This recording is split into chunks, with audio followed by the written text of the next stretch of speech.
কোরআনুল কারীমে আল্লাহ নিজে বলছে, হে আমার ঈমানদার বান্দা, মিথ্যাবাদী বেঈমান নাফরমানদের জন্য অল্প কিছুক্ষণের জন্য দুনিয়াটা ছেড়ে দাও। অল্প ওরে ওরে অল্প কয়টা ভাত খাইতে দাও, মাত্র বিল্ডিং একখান করবো, কয়টা টাইলস লাগাইব, কদ্দুর খাইব, পেশাব পেশাব করবো, পায়খানা যাইব,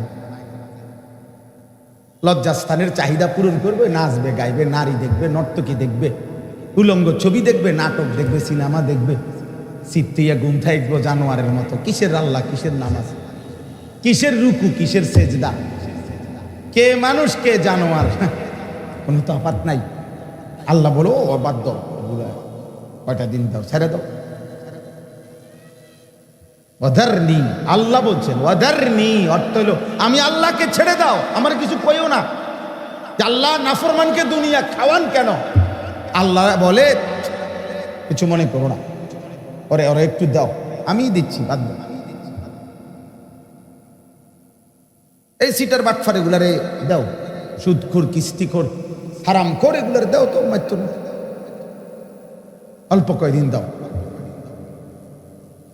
ইন্না লাদাইনা আনকালাম ওয়া জাহিমা, আর শুধু মনে রেখো প্রত্যেকটা নাফরমানের জন্য আমি আল্লাহ আগুনের শিকল আর লেলিহান ধাউ ধাউ জাহান্নামের আগুন রেডি করে রাখছি। আরে বলবা, আরে বলবা, কবরে আইসো, কথা হবে। হাশরের ময়দানে আইসো, ফয়সালা শুনবা। ফাযুকু বিমা নাসিতুম লিকা ইয়াউমিকুম হাদা ইন্না নাসিনাকুম ওয়াযুকু আযাবাল খুলদি বিমা কুনতুম তা'মালুন। হাশরের ময়দানে আল্লাহ নাফরমানকে বলবে, নাফরমান, সেদিন দুনিয়ায় থাকতে আজকের এই হাশরের দিন তুমি ভুলে গিয়েছিলে, আজ হাশরের দিন আমি আল্লাহ তোকে ভুলে গেলাম, যা সর করে চিনি না, যা। ওয়াযুকু আযাবাল খুলদ, অনন্তকালের জাহান্নামের আযাব সারা জিন্দেগীর নাফরমানির বিনিময়ে ভোগ করো, যা ঢোক জাহান্নামে। খুযুহু ফাগুল্লু, আল্লাহ বলবে ফেরেশতা, ওরে বাঁধে, ধর, তার ধর, বেঈমান রে ধর, দে বাঁধে, টাইট করে বাঁধে। খোদার কসম এটাই আয়াতের অর্থ। ফাগুল্লুহু অর্থ হলো আল্লাহ ফেরেশতাকে বলবে বেঈমান রে বাঁধে, দে তারে বাঁধে। সুম্মাল জাহিমা সাল্লু, ওই কাকা আপনি নিজেকে নিয়ন্ত্রণ করতে না পারলে এনতে উঠে যান, অন্যদের ডিস্টার্ব হয়, হঠাৎ করে লাফ দিবেন না, ফাল দিবেন না, সাবধান, একদম নড়াচড়া করবেন না। আবারও নড়েন কেন? ওনারে বলেন উঠে চলে যেতে। না না, এগুলো খামখেয়ালি, আপনার হজম করতে কষ্ট হলে আপনি অন্যখানে যান, অন্যদের বারবার ডিস্টার্ব হয়, তাইলে এটা জরুরি। সুম্মাল জাহিমা সাল্লু, আল্লাহ বলবেন ধর, তাকে বাঁধ, এবার জাহান্নামে ছুঁড়ে মার, জাহান্নামে ফেল, লাঠি দিয়ে একটা দেরা ত্রাম করা, একটা লাঠি দিয়ে ফালাই দে জাহান্নামে, ফালা। সুম্মা ফি সিলসিলাতিন যারউহা ৭০ যিরাআন ফাসলুকু, অতঃপর আল্লাহ ফেরেশতা জাহান্নামের যারা, তাদেরকে বলবে এবার এরে ৭০ হাত লম্বা, ৭০ যিরাআন, ৭০ হাত লম্বা আগুনের শেকল দিয়ে বেঁধে, কুকুর যেমনে ঘুরায় পুরা জাহান্নামে ঘুরা, সবাই দেখা, সব বাকি জাহান্নামীদের সাথে পরিচয় করায় দে, হে জাহান্নামীরা দেখো, এটা সুদখোর, এটা ঘুষখোর, এটা কিস্তিখোর, এটা নারী লোভী, উলঙ্গ ছবি আর অস্থির ছবি ছাড়া জীবন পার করে নাই, ও তওবা করে নাই, ও মুশরিক, ও মূর্তি পূজক, ও বেঈমান, একটা একটা নাফরমান। আল্লাহ বলবে ঘুরাও, পুরা জাহান্নামে ঘুরা, বাকিদের সাথে পরিচয় করিয়ে। হ্যাঁ হ্যাঁ, এই জন্য দোস্ত এটা জরুরি বুঝা, আল্লাহকে চিনা,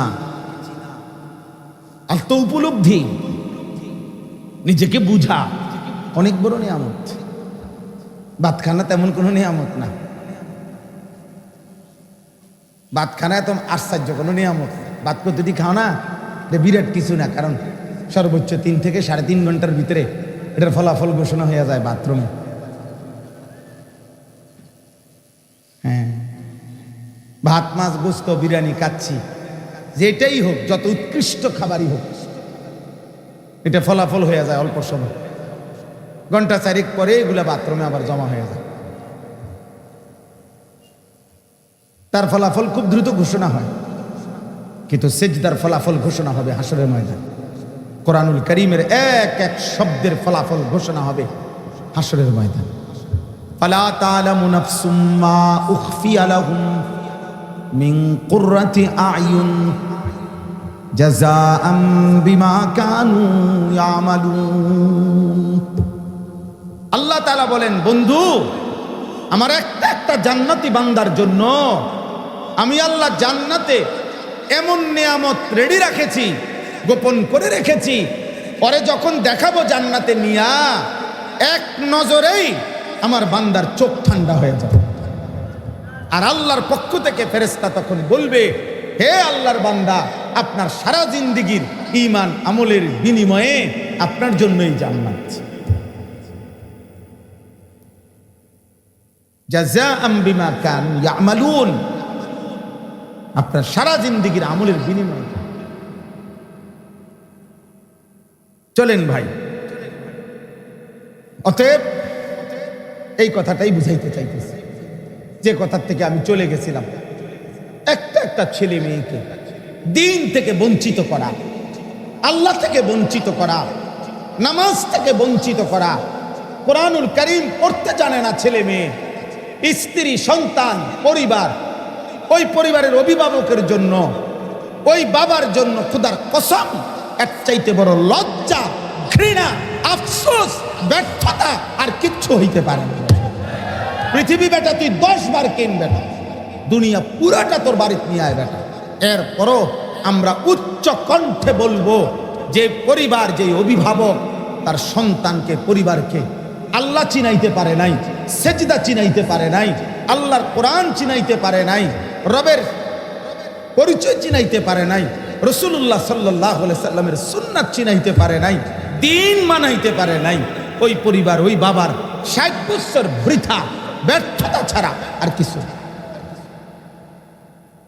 আমনো ভাত খাইছেন, ফুতুও ভাত খাইছেন, এর দূর আর কি, আগের মতোই আর একই ডকের কাম।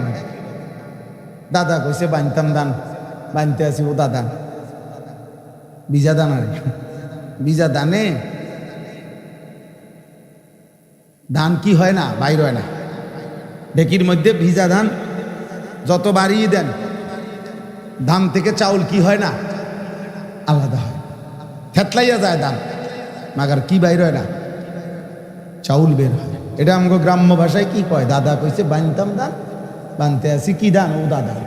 রাসূলুল্লাহ সাল্লাল্লাহু আলাইহি ওয়াসাল্লামের নাতি হাসান রাদিয়াল্লাহু তাআলা আনহু, হাসান হুসাইন দুইজনকেই নবী সাল্লাল্লাহু আলাইহি ওয়াসাল্লাম ভীষণ ভালোবাসতেন। একদিন এই হাসান মসজিদে নববীর বারান্দায় সাদাকা, মান্নতের খেজুর স্তূপ করা ছিল, সেখান থেকে তিনি একটা খেজুর মুখে দিছেন। নবীজি সাল্লাল্লাহু আলাইহি ওয়াসাল্লাম সাথে সাথে নাতিকে বলছেন কাখ কাখ, মানে ওয়াক ওয়াক, মানে এটা ফেলো, মুখের থেকে ফেলাও। এরপরে মুখের থেকে ফেলাই দিছে। এরপরে বলছেন আমা আলিমতা আন্না লা নাকুলু সাদাকা, তুমি কি জানো না আমরা নবী বংশ, আমরা মান্নত সাদাকা খাই না, আমাদের জন্য অনুমতি নেই। এটা তো মান্নতের খেজুর। তাহলে তৎক্ষণাৎ এমন প্রিয় নাতি, কলিজার টুকরা, একটা মাত্র খেজুর মুখে দিছে, যেটা তার জন্য খাওয়ার অনুমতি নাই। এই 5-6 বছরের নাতির মুখ থেকে সেটা ফেলে দিছে, এবং তাকে শুধু ফেলে না, আবার শিখাইয়াও দিছে, সবক দিয়ে দিছে। তাহলে অভিভাবক এই পৃথিবীতে মেইন জিম্মাদারি, অধীনস্থ সন্তানদের, নাতি নাতনিদের আদব আখলাক শেখানো, এটা প্রধানতম দায়িত্ব অভিভাবকের। অভিভাবকের সহযোগিতা ছাড়া প্রতিষ্ঠান, পৃথিবীর সবচেয়ে বড় প্রতিষ্ঠান হলেও বাচ্চাটাকে আদব আখলাকওয়ালা বানানো কঠিন। ফলে আমরা এই বাস্তবতার মুখোমুখি হই প্রতিনিয়ত। 3 মাস মাদ্রাসার পরিবেশে বাচ্চা মাদ্রাসায় থাকে, 7 বছরের বাচ্চাটাও ফজরের নামাজ জামাতে পড়ে, 5 ওয়াক্ত নামাজ পড়ে, কোনোদিন মোবাইল টেপে না। 3 দিনের জন্য 6 দিনের জন্য বাড়িতে আমরা বন্ধ দিলে মাদ্রাসার থেকে বাড়িতে পাঠাই। যাওয়ার পরে ঘর থেকে ঢুকে এই যে তার মা বাবা বা কোনো একজনের বড় মোবাইলটা নিল, এরপরে 3 দিন এই বাচ্চাটা অনবরত মোবাইল টেপে 24 ঘন্টার মধ্যে যতক্ষণ সজাগ আছে মোবাইলটা নিয়েই ব্যস্ত থাকে। আর অকর্মণ্য ওই মা বাপ গাফেল, এরা এটা তাকায় তাকায় দেখে এবং বুঝে। ফলে আমাদের এই দিনের পর দিন মাদ্রাসায় রাইখা যে মেহনত করছি আমরা, এটা ভেস্তে যায়। এরপরে খোলার দিন বাচ্চাটাকে মাদ্রাসায় পৌঁছাইতে জীবন শেষ। পড়তো না, এই হয়েছে সেই হয়েছে, ভাল লাগে না, জামু আর কি কালকে। মূল বিষয় হলো মোবাইলের আসক্তি। তাহলে এটা তো তারে অভিভাবক নামের এই জালেমরা বানাইছে। পরে বরবাদ করার পিছনে তো ওরা দায়ী, আমরা না, মাদ্রাসাওয়ালা না। এই জন্য এটা খুব জরুরি বিষয়। অভিভাবকের আন্তরিকতা ছাড়া, মেহনত ছাড়া, ফিকির ছাড়া সন্তানের আদব আখলাক গড়ে তোলা কঠিন।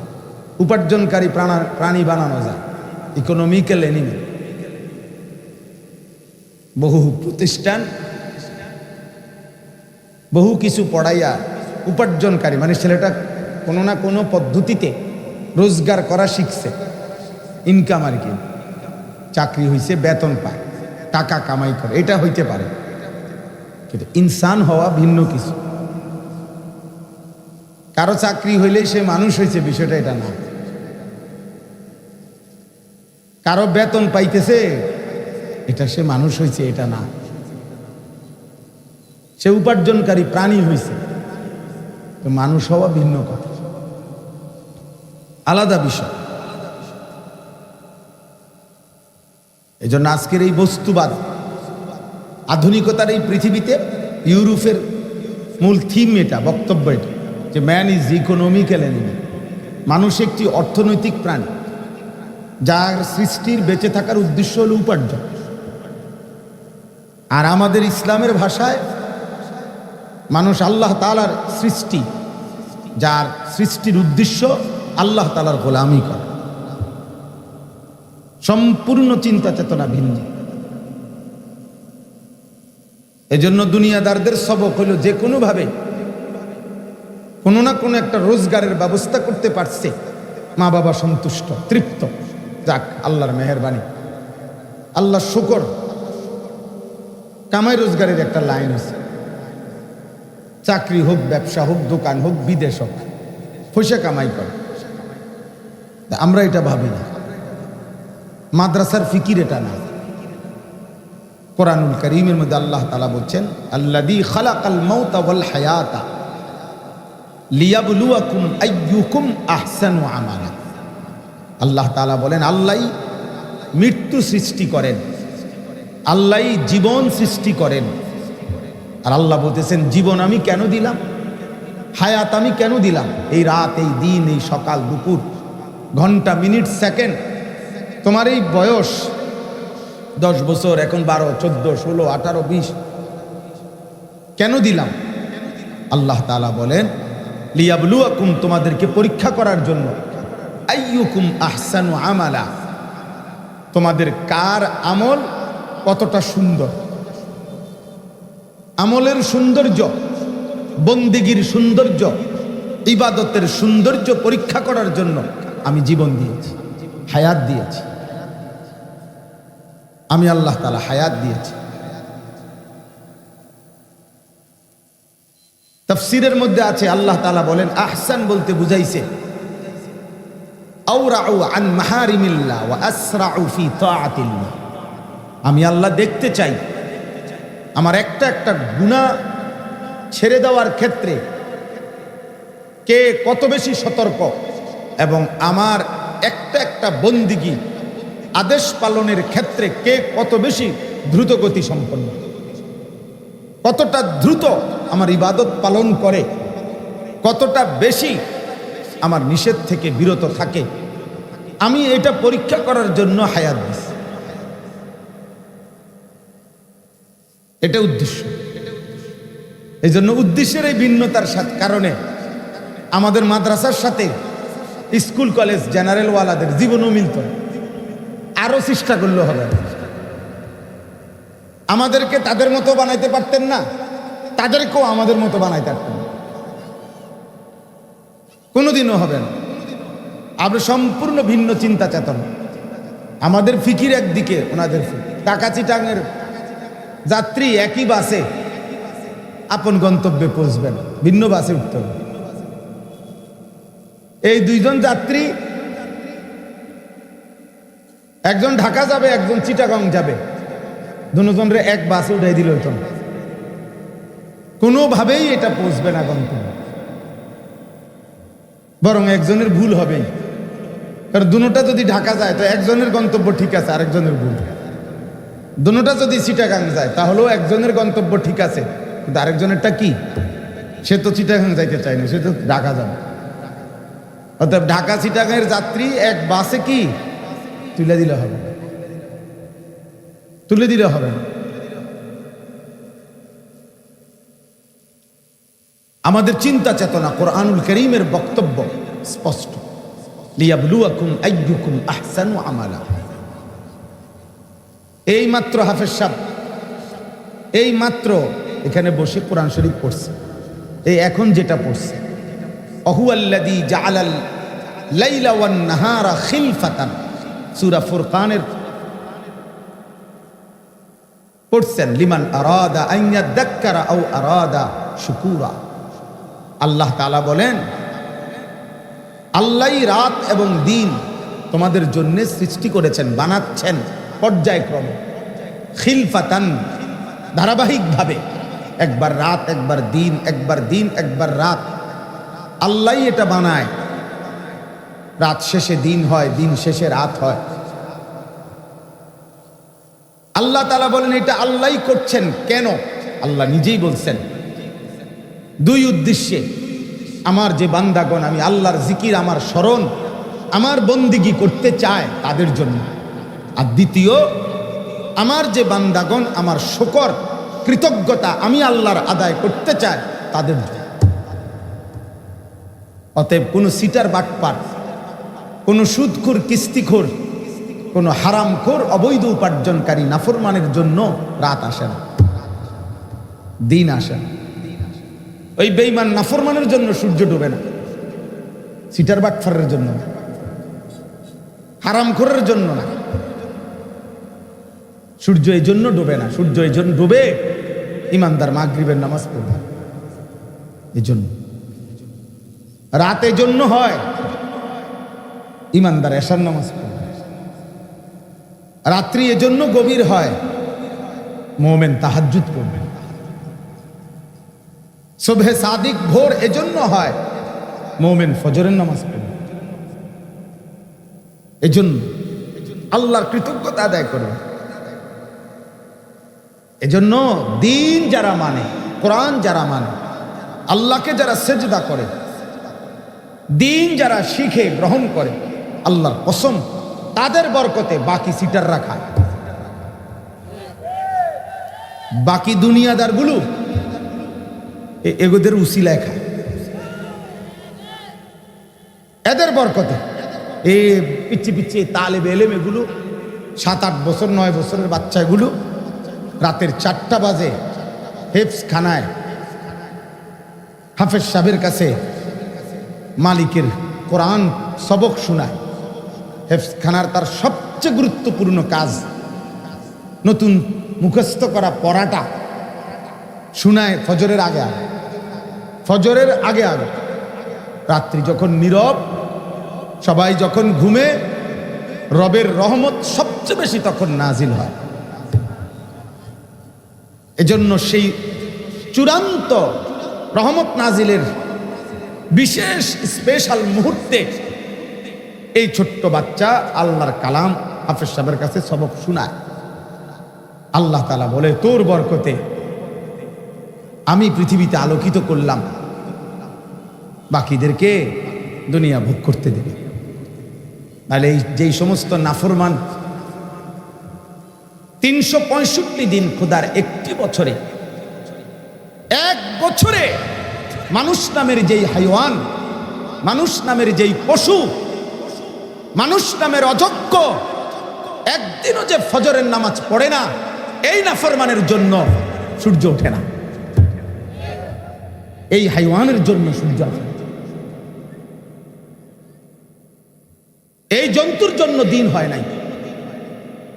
ভোর হয়েছিল ঈমানদারের জন্য, সকালের আলো ফুটছিল সেজদাওয়ালাদের জন্য। এজন্য মাদ্রাসাওয়ালাদেরকে কেউ করুণা করার দরকার নাই। মাদ্রাসাওয়ালাদের দয়ায়, আল্লাহর রহমে বাকিরা চলে।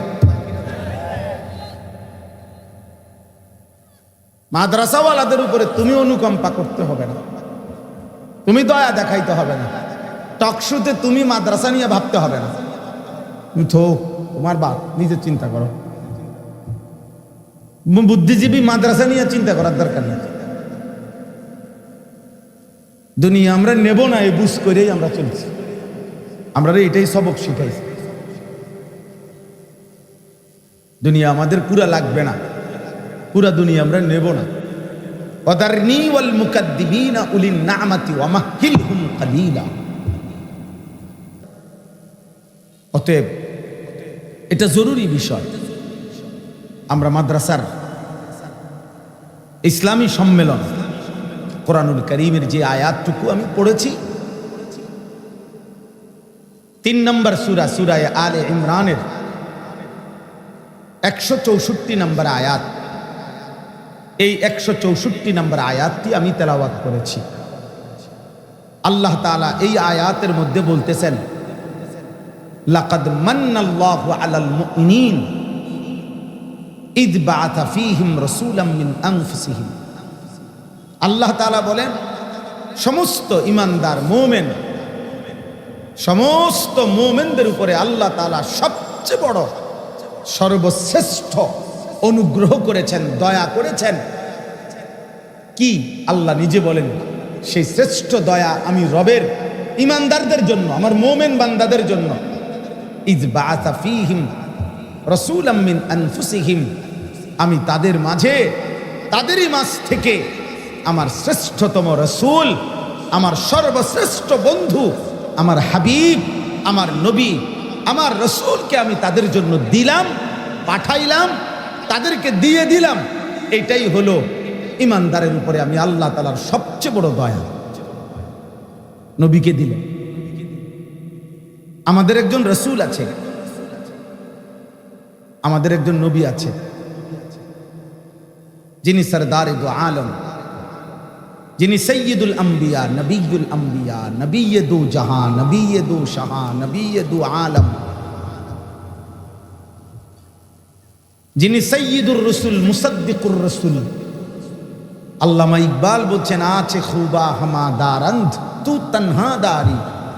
হে নবী, ১.৫ লক্ষ নবীর যত গুণ, সিফাত, বৈশিষ্ট্য, মুজেজা, আপনি একা বন্ধু মুহাম্মদ, আপনার মাঝে যদি তালাশ করি, আপনি একাই সব। আপনি সব গুণে গুণান্বিত,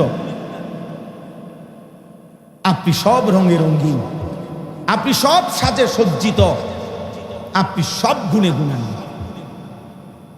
আল্লাহ তাআলা বলেন, সমস্ত গুণ, সমস্ত যোগ্যতা, সমস্ত বৈশিষ্ট্যের সর্বশ্রেষ্ঠ নমুনা দিয়ে আমি রসূল বানিয়েছি, পাঠিয়েছি, সাজিয়েছি, সেটাই তোমাদেরকে দিলাম। ওয়া ইন্নাকা লাআলা খুলুকিন আযীম। আমরা কিতাবের মধ্যে পড়ছি উত্তম যত গুণ হইতে পারে, মনে করেন সততা একটি গুণ, কি বলেন, বুঝেন নাই? ধৈর্য এটা একটা গুণ কিনা? মানবতা এটা একটা গুণ কিনা? বীরত্ব এটা একটা গুণ কিনা?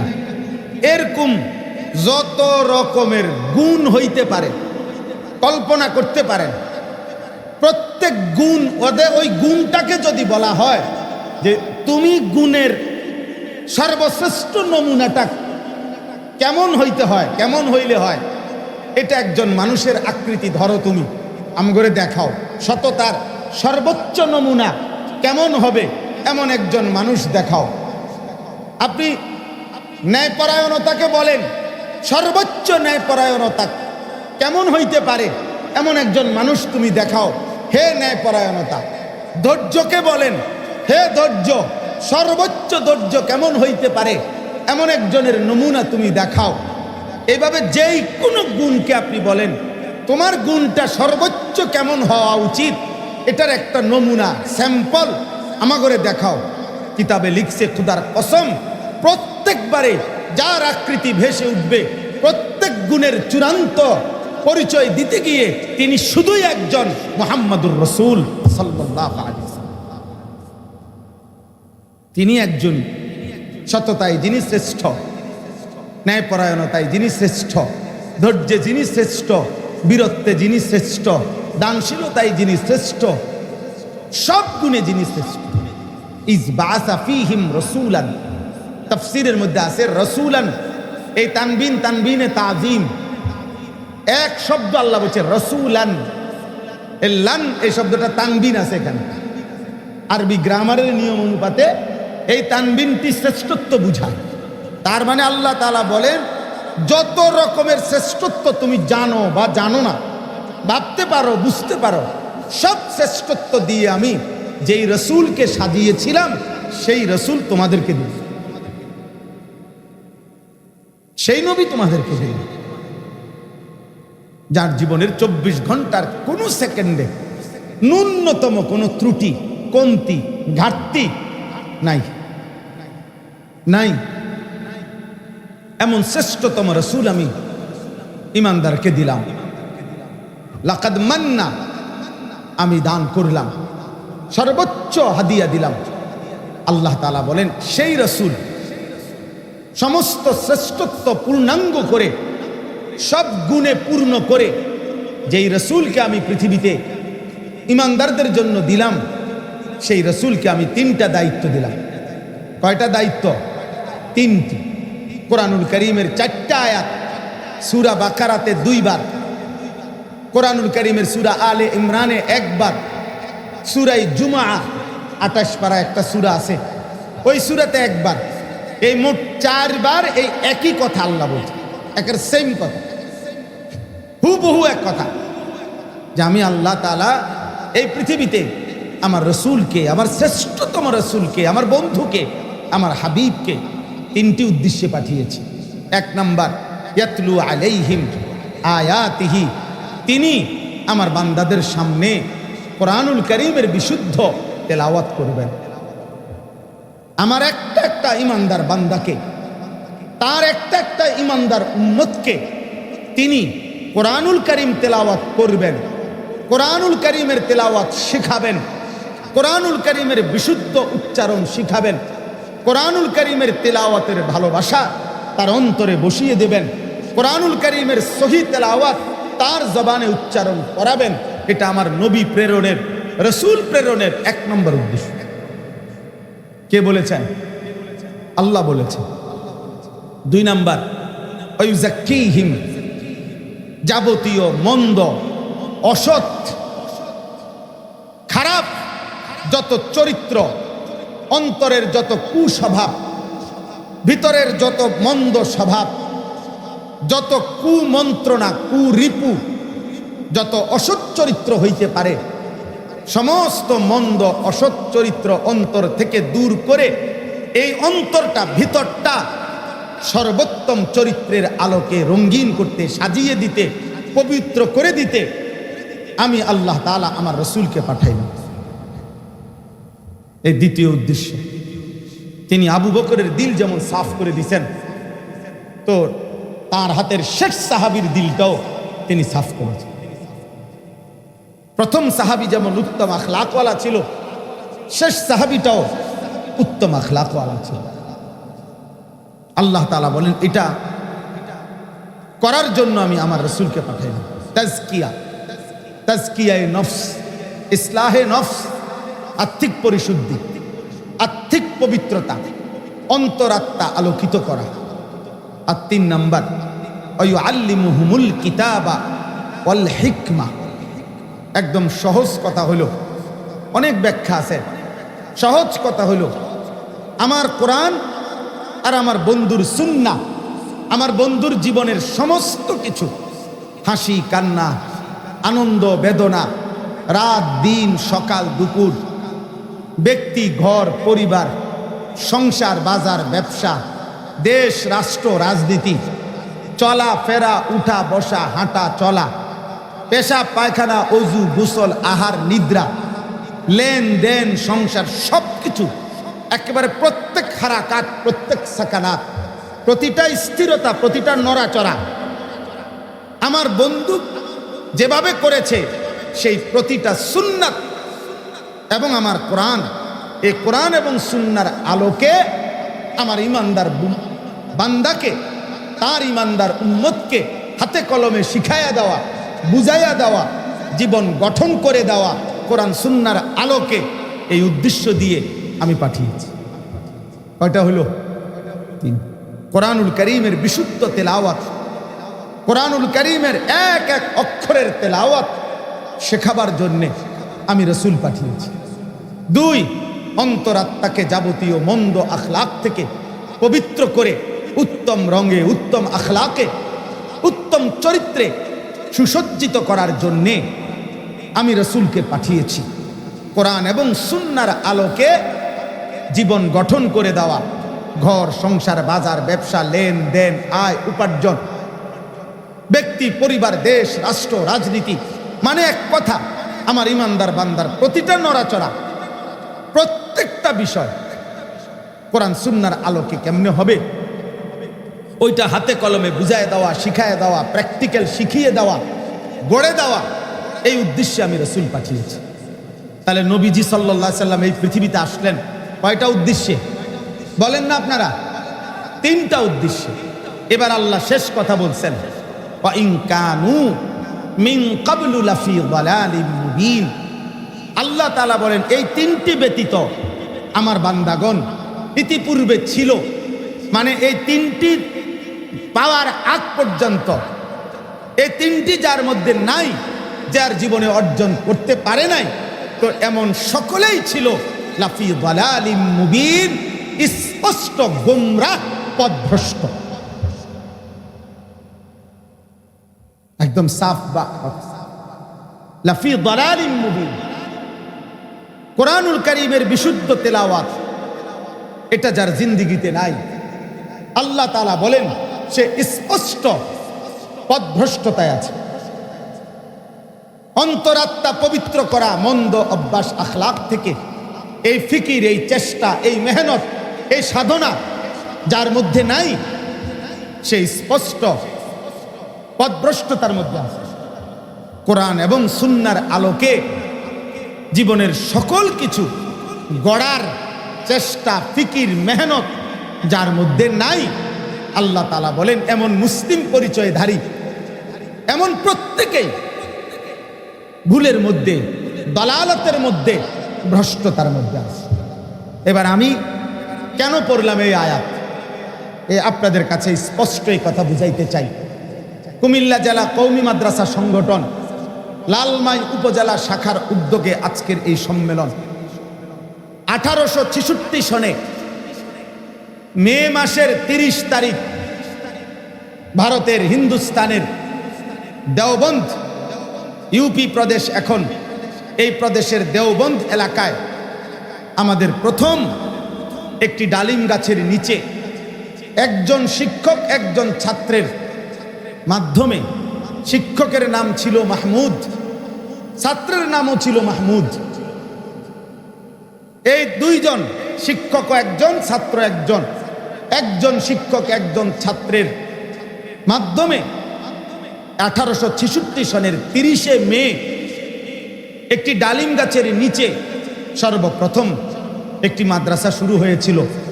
সেই মাদ্রাসাটির নাম দারুল উলুম দেওবন্দ।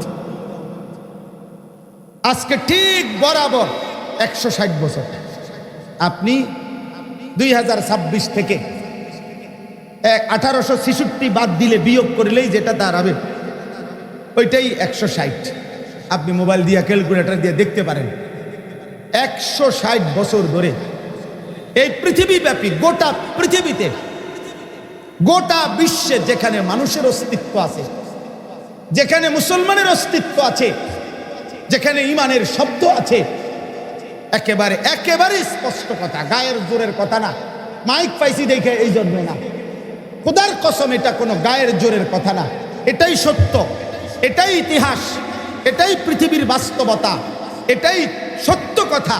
গত 160 বছর ধরে এই রাসূলুল্লাহ সাল্লাল্লাহু আলাইহি সাল্লামের পৃথিবীতে আগমনের এই 3টি মেহনত, কোরআনুল কারীমের বিশুদ্ধ তেলাওয়াত, অন্তরাত্মাকে গুনাহ থেকে পবিত্র করার চেষ্টা, কোরআন সুন্নাহর আলোকে জীবন গঠনের ফিকির, মেহনত, ধারাবাহিকভাবে সারা পৃথিবীময় সবচেয়ে বেশি কার্যকরভাবে যারা করছে, করে যাচ্ছে, এই ধারাবাহিকতার নামই হচ্ছে কওমি মাদ্রাসা। 160 বছর ধরে, মাঝে দিয়া 2 বছর, 4 বছর, 6 বছর, মাঝে দিয়া করোনার বছর, অমুক বছর, মহামারীর বছর ছুটে গেছে, বন্ধ হয়ে গেছে, থাইমা গেছে, এমন নাই। 160 বছর এক তালে নববী সেই মানহাজ, রাসূলুল্লাহ সাল্লাল্লাহু আলাইহি ওয়াসাল্লামের সেই পৃথিবীতে আবির্ভাবের আল্লাহ প্রদত্ত যেই বাণী, এই বাণীর, এই জিম্মাদারির মেহনত আমার নবী সাল্লাল্লাহু আলাইহি সাল্লামের 23 বছরের আমানত তিনি যা জাতি উম্মতের কাছে রেখে গেছেন, তার সার্থক প্রতিনিধিত্ব উত্তরসূরি হিসাবে যারা গ্রহণ করেছেন, আলহামদুলিল্লাহ, এই ধারার নামই হচ্ছে কওমি মাদ্রাসা। আপনি যদি বলেন আর কেউ করে নাই, আর কেউ করছে কিনাটা, উনি কইবে উনারটা, আমি আমারটা কইলাম। আমি আমার আব্বার নাম জানি, আপনার বাপের নাম আপনি না কইবেন। কথা বলেন না কেন?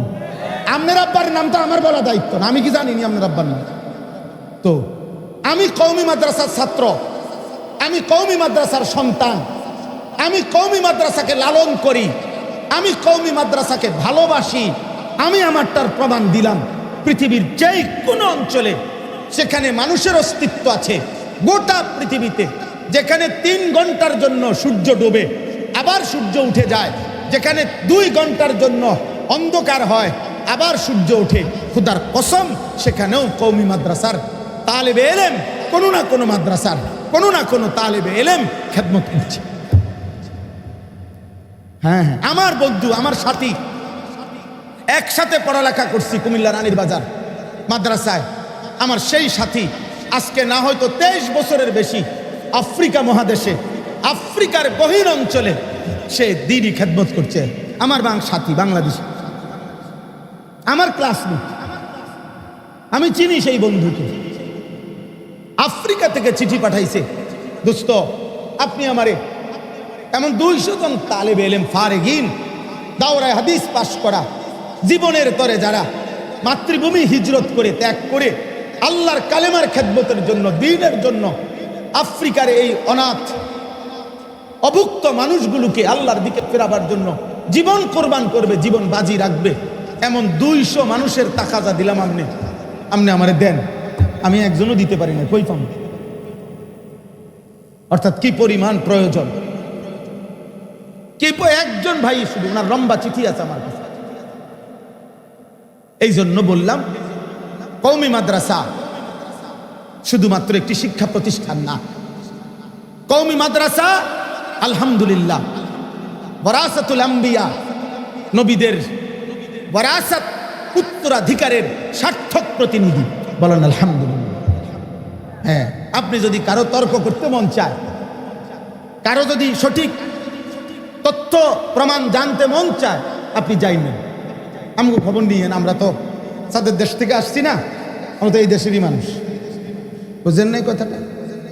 আমি তো আপনাদেরই এলাকার মানুষ, এই অঞ্চলেরই মানুষ, আপনারা জেনে নিবেন। এই জন্য দয়া করে প্রত্যেকের কাছে অনুরোধ, এই আমার শেষ কথা, কওমি মাদ্রাসাকে ভালোবাসবেন। বলেন ইনশাআল্লাহ। কওমি মাদ্রাসাকে হৃদয়ে লালন করবেন, হৃদয়ে লালন করবেন।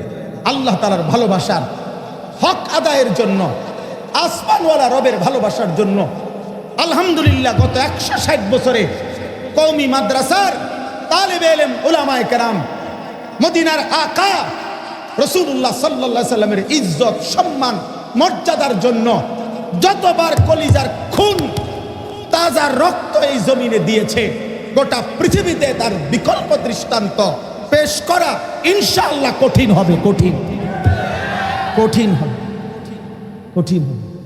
2013 সালের 5ই মের এক রাত্রে বাংলার কওমির দামাল সন্তানরা শাপলার সেই এক রাত্রে যে পরিমাণ কলিজার রক্ত দিয়েছে আল্লাহর নবীর ভালোবাসায়, তার বিকল্প অন্য কেউ গত 100 বছর না 1000 বছরের ইতিহাসে প্রমাণ করতে কষ্ট হবে,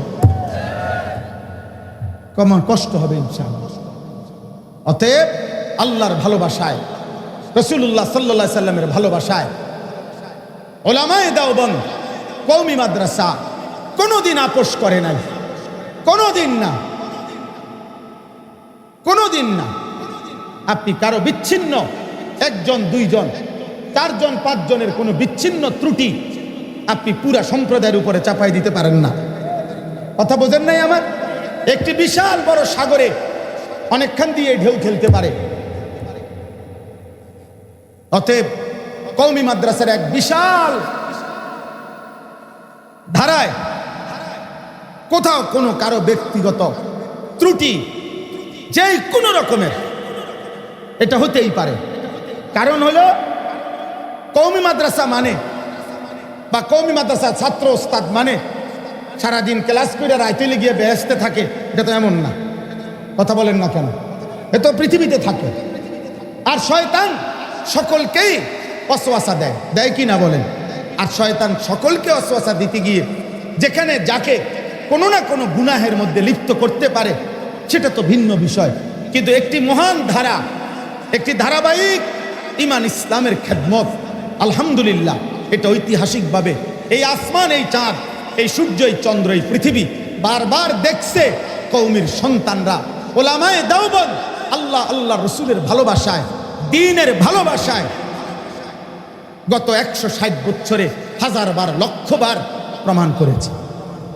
প্রমাণ এখনো বাংলাদেশ না, সারা পৃথিবীতে আলহামদুলিল্লাহ এখনো গোটা মধ্যপ্রাচ্যে বাংলাদেশের, শুধু বাংলাদেশের কওমি মাদ্রাসার সন্তানদের চাইতে হাফেজে কোরআন, আল্লাহর কোরআনের সুন্দর উচ্চারণ, উত্তম পড়া পৃথিবীর 70টা দেশ, 110টা দেশ, 90টা দেশের, এরকম দেশের সাথে, গোটা মধ্যপ্রাচ্যের সাথে বারবার প্রতিযোগিতা করে এই পর্যন্ত যতবার সারা বিশ্ব দরবারে আল্লাহর কোরআনের হেফজে সর্বোচ্চ চূড়ায় উঠছে এ কওমির সন্তানই তার 99.5%। অন্যের নাই আমি এটা বলি না, আবারও বলছি, অন্যেরটা অন্য কইব, যার আছে হে কইব, আমি আমারটা কইলাম, আমি আমাদের সম্পদ বললাম। অতএব কোরআনুল কারীমের বিশুদ্ধ তেলাওয়াত, রাসূলুল্লাহ সাল্লাল্লাহু আলাইহি সাল্লামের কোরআন সুন্নাহর আলোকে জীবন গঠন, আর্থিক পবিত্রতা, এই ক্ষেত্রে আলহামদুলিল্লাহ আপনারা আপনাদের সন্তানদেরকে, আপনারা আপনাদের পরিবারের অধীনস্থদেরকে, আপনারা আপনাদের ছেলে মেয়েদেরকে নিশ্চিন্তে ইনশাআল্লাহ কওমি মাদ্রাসায় দ্বীন শিখাবেন। বলেন ইনশাআল্লাহ।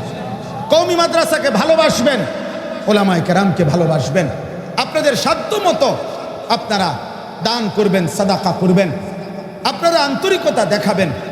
আল্লাহ তাআলা আপনাদের সকলকে তৌফিক দান করেন।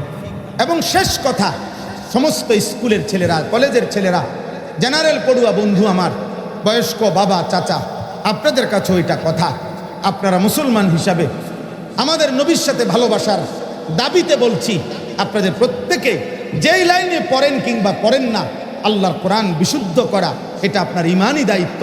রাসূলুল্লাহ সাল্লাল্লাহু আলাইহি ওয়াসাল্লামের ভালোবাসা হিসাবে এটা দায়িত্ব। আল্লাহর কোরআন শুদ্ধ করেন, নিজের অন্তর পবিত্র করার চেষ্টা করেন, কোরআন সুন্নাহর আলোকে আস্তে আস্তে হলেও জীবনটা সুন্নত মোতাবেক গড়ার চেষ্টা করবেন। আল্লাহ তৌফিক দেন, আল্লাহ কবুল করেন। কুমিল্লা জেলা কওমি মাদ্রাসা সংগঠন লালমাই উপজেলা শাখার আজকের এই ইসলামী মহাসম্মেলন আল্লাহ কবুল করেন, বলেন আমিন। অনেক ফিকির, অনেক মেহনতে এই মাহফিলটা সাজানো হয়েছে। আলহামদুলিল্লাহ, আমি আসার পথে আমাদের কুমিল্লার অন্যতম শীর্ষ আলেমে দ্বীন আল্লামা মুফতি শামসুল ইসলাম জিলানী সাহেব হুজুরের সাথে কথা বলে আসছি। হুজুরে বলতেছে আল্লামা খালেদ সাইফুল্লাহ ইউবি, আল্লামা আব্দুল বাসেদ খান সিরাজি, হুজুর বলতেছে মৌলানা কিছুক্ষণের মধ্যে লালমাইয়ের এই মাহফিলের উপলক্ষে ওনারা রওনা দিছে আর আমার মাদ্রাসা শহরে ওইখানে ঢুকবে, মানে আসরের সময়। তার মানে ইনশাআল্লাহ ওনারা এখানে আসবে, আল্লাহ চাহে। আমাদের কুমিল্লার সেরে তাজ, আমাদের সভাপতি, আমাদের মুরব্বী, আমাদের অভিভাবক, আমাদের মাথার তাজ, আমাদের সেরে তাজ আল্লামা নুরুল হক সাহেব, আমাদের বটগ্রামের হজরত হুজুর আসর থেকেই এখানে আছেন, বলেন আলহামদুলিল্লাহ। আপনাদের কাছে অনুরোধ, আল্লামা ইয়াহিয়া মাহমুদ সাহেব বাংলাদেশের অন্যতম আলেমে দ্বীন হজরত আসতেছেন, বিশ্বরোড আছেন। আপনারা সবাই শেষ পর্যন্ত বয়ান শুনবেন তো ইনশাআল্লাহ। মাঝে এখন উঠেন না, একটা মিনিট। আপনাদের কাছে আমার একটা অনুরোধ, এই সংগঠন, এই সম্মেলন সুন্দরভাবে যেন চলে, এই জন্য আপনারা আপনাদের পকেটে ক্ষুদ্র হাত দেন, অল্প একটু, যেটুক সম্ভব হয় ভালোবেসে একটি দ্বীনি আয়োজনকে, এত আলেমের সম্মিলিত আয়োজন, আলেম উলামারা কষ্ট করে মহব্বত করে এই মাহফিলটা সাজাইছে, সাজাচ্ছে। আপনারা প্রত্যেকে আপনাদের সাধ্যমতো একটু দান করেন, সহযোগিতা করেন, ইনশাআল্লাহ বরকত পাবেন, সওয়াব পাবেন, নিঃসন্দেহে লাভবান হবেন। জি, ছাত্রদের কাছে ব্যাগে দেন, দিয়া ওঠেন, এখন উঠেন না ভাই, জলদি। কই আর কই ছাত্র? আরে বেটা তাড়াতাড়ি ঢোকো বেটা, এদিকে এদিকে সামনে আসেন, প্রত্যেকেই দেন। আল্লাহ আপনি তৌফিক দান করেন, আল্লাহ আপনি কবুল করে নেন।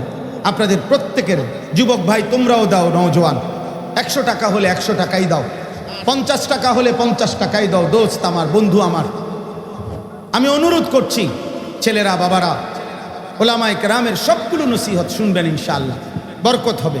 আল্লাহ তাআলা তৌফিক দান করেন, কবুল করে নেন। সুবহানাল্লাহি ওয়া বিহামদিহি।